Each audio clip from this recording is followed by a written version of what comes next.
Hello, my name is Kiriath, and today we're going to have a little chat about a couple of things that have been released over the last week, or have been talked about in the last week, that we haven't tackled yet. Stuff that, to be honest, I felt didn't really warrant their own videos. And that is the Warhammer The Old World, and I can already hear a number of you saying, how dare you say that doesn't warrant its own video, what is your problem, what are you talking about? It's alright, bear with me. And Blood of Baal.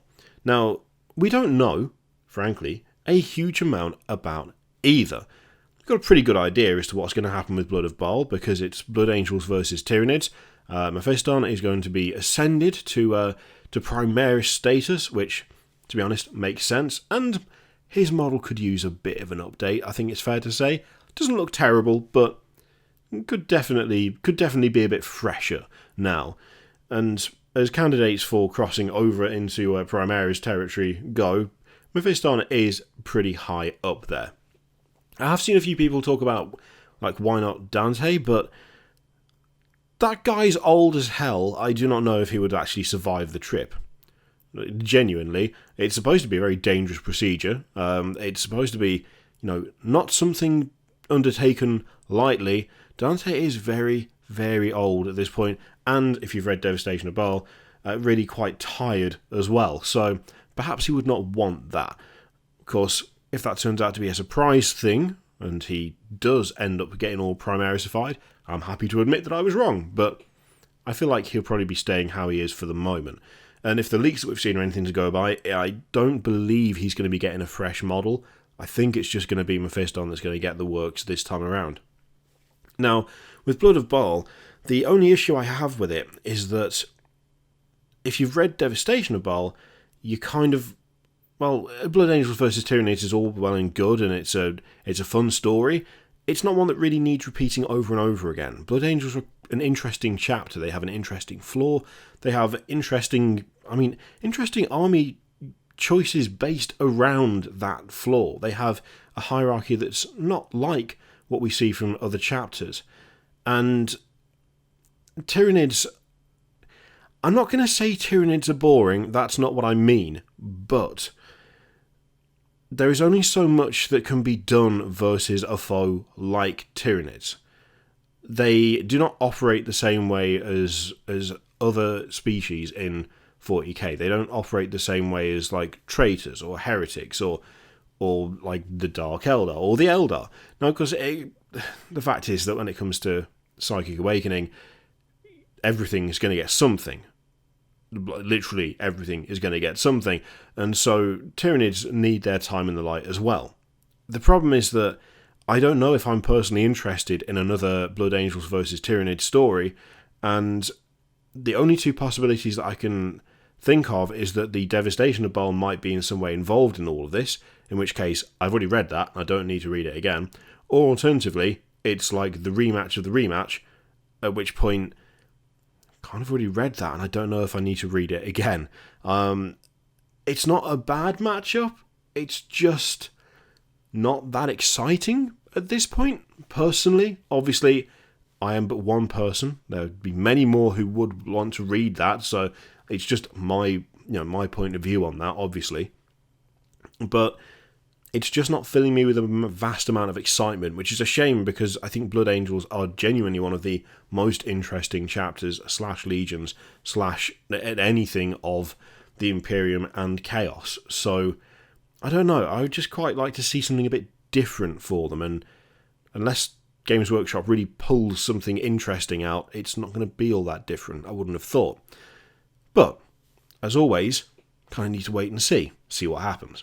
Now, the other thing is Warhammer The Old World. So, as they say, The Old World is Warhammer Age of Sigmar, as the Horus Heresy is to Warhammer 40,000. I really struggled to get that sentence out for some reason, but you get what I mean. It's the thing that came before Age of Sigmar, as most of you know, and Games Workshop made a very decisive move when they blew that world up and replaced it wholesale with Age of Sigmar, with a whole ream of new lore, a bunch of armies that weren't around previously. And the big news is that they're going back to the old world. They're actually returning to that time, complete with square bases, not circular bases, which is a big thing. And I honestly don't know what to think about it. I mean, for a start, it is years away. Like, literal years away. Right now, all we have is the logo. That's all they've done.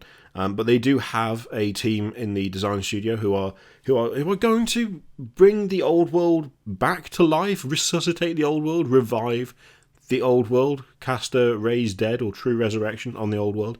And I can honestly see it being an interesting thing to see develop, but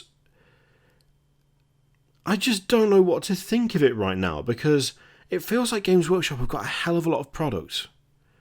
It feels like they've got quite a lot of games. They have a lot on their plate, and bringing that back, is that going to impact on existing games? Like, is the Horus Heresy going to be impacted by this? I mean, it's already been impacted quite badly in terms of the number of releases, the number of updates it receives. Is it going to be hit even further? Are some specialist games going to be abandoned in order to make the old world a thing? I want to be really excited by it, but a little part of me is like, they didn't give it enough to make it self-supporting in the first place. Is the hope that they will have enough people who just crave that setting again, buy into it and make it worth it?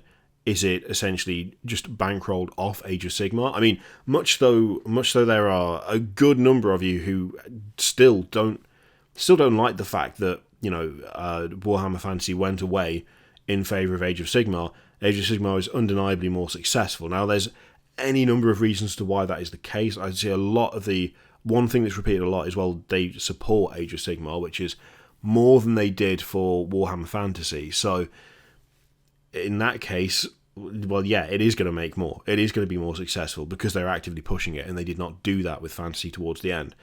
That very well may be the case, which, again, is one of those things whereby if you're bringing it back, you need to have the commitment to see it through and to actually do something with it. Because nothing is going to be more insulting to the people who loved Fantasy than to bring Fantasy back and then just leave it off on one side, hardly doing anything. That's not going to make anyone happy. It's one of those things whereby I am looking forward to seeing what they do with it, genuinely. Fantasy was not something I ever got into. Just no one played it near me. Our local store was all 40k players. There were like 2 people who played Fantasy, and that was it. And the extent to which they never bought anything was demonstrated when the owner of that store stopped selling Fantasy stuff, just took it off the shelves and was like, I'm just not going to bother stocking it anymore. And neither of them noticed for, I think it was a good 6 months at one point. It was just a case of, oh wait, you've stopped selling this. Okay, well, that's a shame. I wanted to buy something. That is obviously my personal experience of it. Just no one was interested near me, so I never got a chance to try it. For the sake of seeing what came before, for the sake of a rule set that at the time looked kind of intimidating to,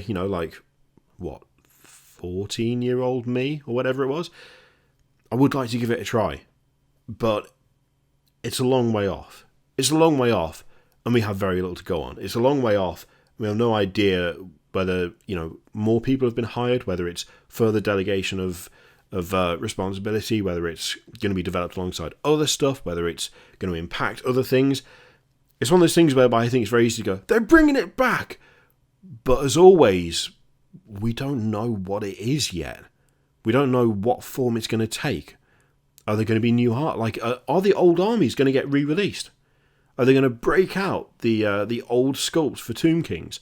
Are they going to reimagine a bunch of the old armies? Is Bretonnia coming back, but in the form of completely reworked, updated plastics? Will you be able to use stuff from Age of Sigmar in it?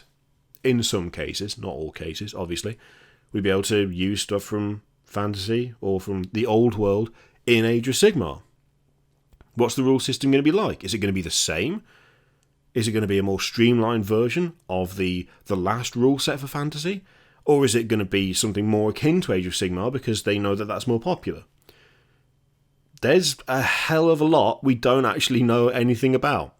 Because all I've said is, it's coming back, here's the logo, see you in a couple of years. I mean, they'll keep us updated, as they've said, but right now, there are infinitely more questions than there are answers to, because we have no information beyond the fact that it's coming back. Which is why I thought I'd just condense those two into a single video, which, thinking about it, seemed like quite a pessimistic video. But actually, I just want Blood Angels to have exciting things happen and interesting things happen, and I do want to see what the old world is about. But we've got a long time to wait before we actually do. Anyway, let me know what you think about those two things that were revealed by Games Workshop, as I say, over the last few days. In the comments down below, are you particularly excited for either? What about Psychic Awakening, actually? Has the general state of those releases been enough to get you hyped for the next one, or are you not too fussed? I'd be interested to hear whether you kind of approve of the overall Psychic Awakening experience so far. And if you are a fantasy player, are you absolutely dying to try the old world? Are you just like desperately hoping they'll be quick with getting it out, or are you skeptical? Let me know what you think in the comments down below. Feel free to click all the things, Patreon video, subscribe, all that stuff. Click it if you like, don't click if you don't want to. And as always, there's an affiliate link in the description for Element Games. You can get all your 40k, Age of Sigmar, paints, other tabletop games from there. It's way cheaper. And I get something for sending you that way. So it's a nice thing you can do if you would like to. Thank you very much for watching. I'll see you next time. Toodaloo.